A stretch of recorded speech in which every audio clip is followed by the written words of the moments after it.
objective assessment for Cammeray of what we're dealing with from a risk point of view.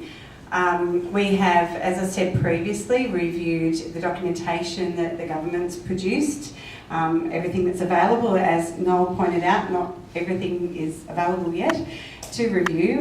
We have looked at the technical information in terms of international experts who are qualified in various areas. We have interviewed people across a range of expertise to come up with a bit of an assessment of how this may impact us, and Noel certainly alluded to a lot of that. So we're going to go back to our map now, and if anyone's had a look at this,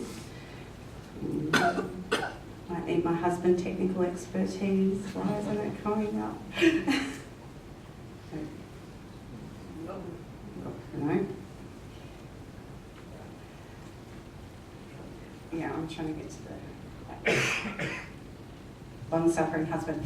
While he's trying to work that out for me, basically this map is interactive when it works. And what we did first was we looked at where our construction... Thank you. You're wonderful. Thank you. He might come up again, so hold your applause for later. So first, what we did was we had a look at the construction zones, and we actually started to draw sort of circles around the metro sites, the metro dive sites, the dive sites here, the expressway widening, and the construction impacts that we were looking at were noise impacts, vibration impacts, something that's called dewatering, which we might refer to a bit later. The sorts of impacts that during construction we're likely to see. And we had separate circles, but it ended up like this. Because there is, and we're certainly not suggesting that everybody's going to get a vibration impact or a dewatering impact, but generally across the area with so much construction going on, a particular concern is the number of trucks. When we looked at the North Connects model, there were 70 trucks an hour being recorded. And what you need to understand that Noel started to allude to there is when tunnels are being built, when the road headers are coming through, it's a fairly continuous process. As the rock and sandstone is being extracted, trucks need to actually remove that to keep the process moving. And as it's being removed, other trucks are coming in with the equipment, whether it be the concreting or the stabilisation or the whatever's required at that point in the process. So it's a fairly continuous process with those double articulated trucks that I've actually been, I'm so aware of it now. I've seen so many in our area already, and I think there's quite a lot happening around the dive site for the metro already, and trucks moving through the area. But we're going to be experiencing millions and millions of tonnes of spoil removal, and that is made very clear in the scoping documents. So it's not an estimation, it's the numbers are in the scoping documents.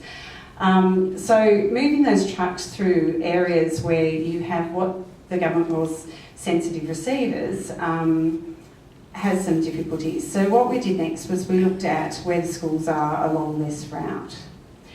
As you can see there's 19 schools, and every day I get emails saying you've missed one, so there's more. So there's 19 schools that really, if you draw a line of best fit, pretty much follow the route that the tunnel's designed to take. And you add to that the preschools. So we have 30 preschools that along that route. Now, if you can imagine millions of tonnes of spoil and 70 trucks, and for North Connects that was just in one area. We have the metro being built, we have a temporary construction site going in at Flat Rock, we have Artarmon, and we have Cammeray. Children travelling to school, parents trying to get to school and get into the city, all those sorts of things.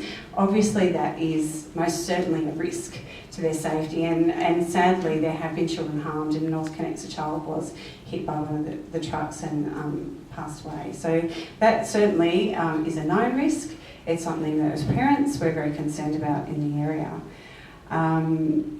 One of the other things that we will talk about shortly is some of the temporary sites as well that are going in. So here where we stand today, there is a very large construction, housing. It's the main construction home, if you like, of all the workers that are going to be working on these tunnels. So the golf course is basically planned to be chopped in two lengthwise, and major buildings will go in there to support the tunnels.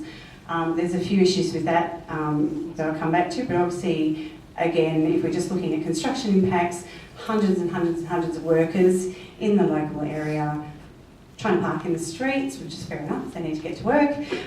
But you just start to overlay a lot of congestion over a 5 to 6 year period, and a lot of extra risk for our children, particularly those at Anzac Park, but also at Cammeray, trying to get to school. The reason why Cammeray, from a construction risk point of view, my technical expert again, I've only just changed to Mac, and I really, as you can see, I am not coping. Okay, so over at Flat Rock, if I can find it.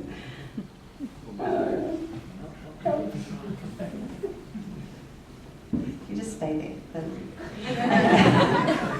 So over at Flat Rock, let's just imagine it. One big thing that changed from the scope to the design was there was a lot of concern around St Leonard's Park area, which is fair enough. There was a lot of construction impacts going into St Leonard's Park, and St Leonard's Park do still have construction impacts. Oh no, can you get rid of it? I told you to stay. So a lot of the construction impacts have actually been moved out of St Leonard's Park, and now Flat Rock is not just what we were concerned about. At first was that the tunnels were going under it. Flat Rock is now being used as the major temporary staging site for the tunnels. So that means what the documents say is drilling in 3 directions from the surface down through Flat Rock and up towards Northbridge, up towards Tarman and back towards Cammeray to join with the major construction site right here.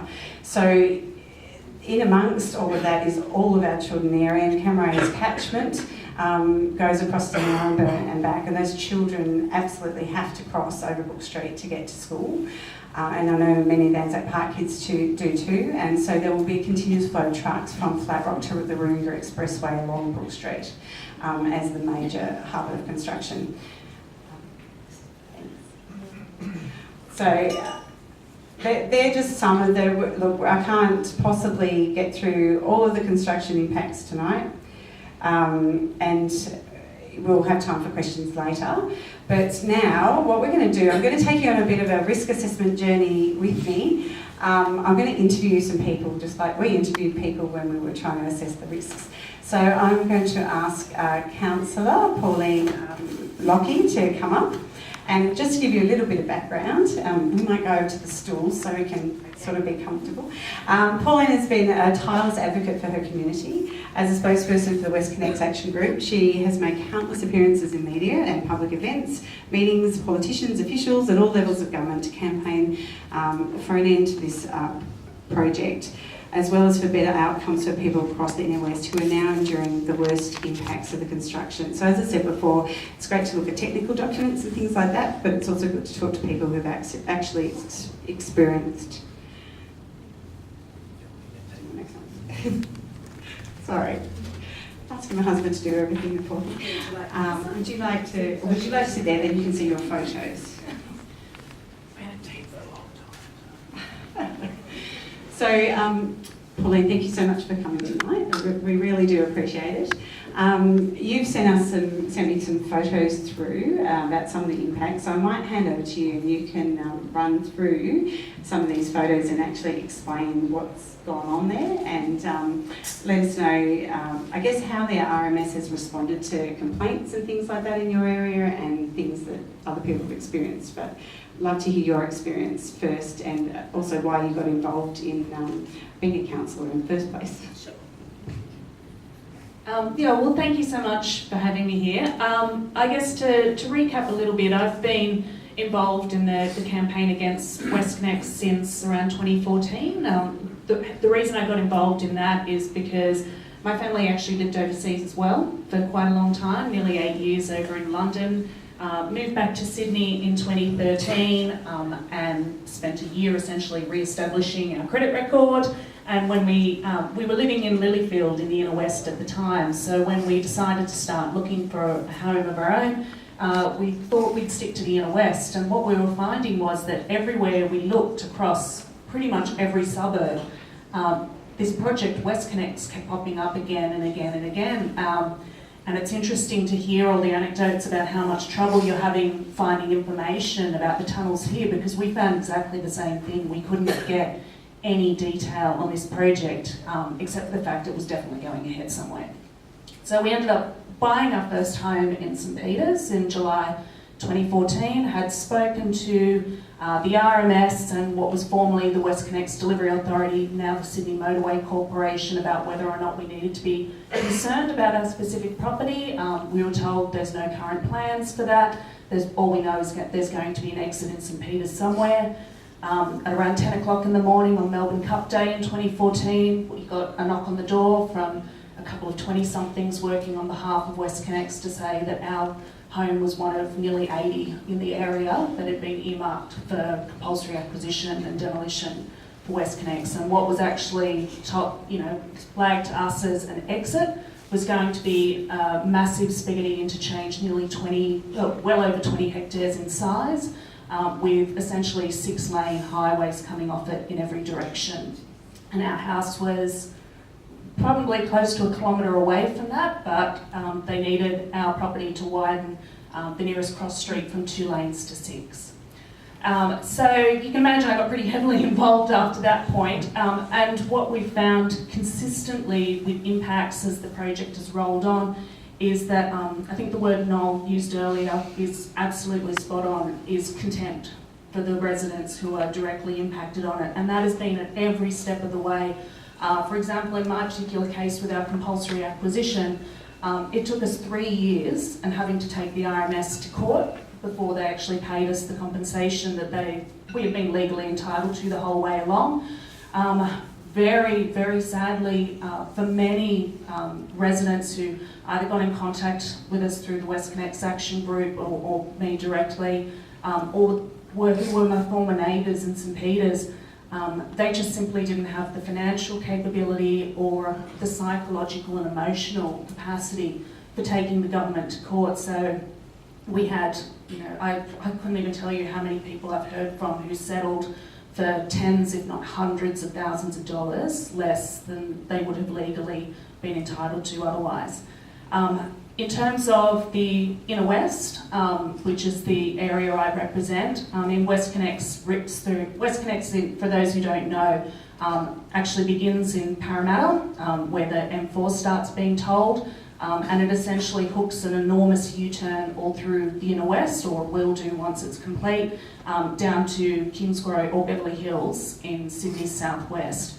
So the inner west, our local government area is affected from end to end, and some of the people in our area have been living with those impacts now for, the construction impacts for probably close to 3 years. And again, it's that attitude of contempt that we've been facing. So, and ineptitude, I would say complete incompetence from the government when it comes to managing the impacts. And it will be extremely interesting, I think, when you start getting the detailed environmental impact statements and so forth through for these tunnels, because if it's anything like the EISs that we've seen for WestConnex, you'll find they're incredibly deficient.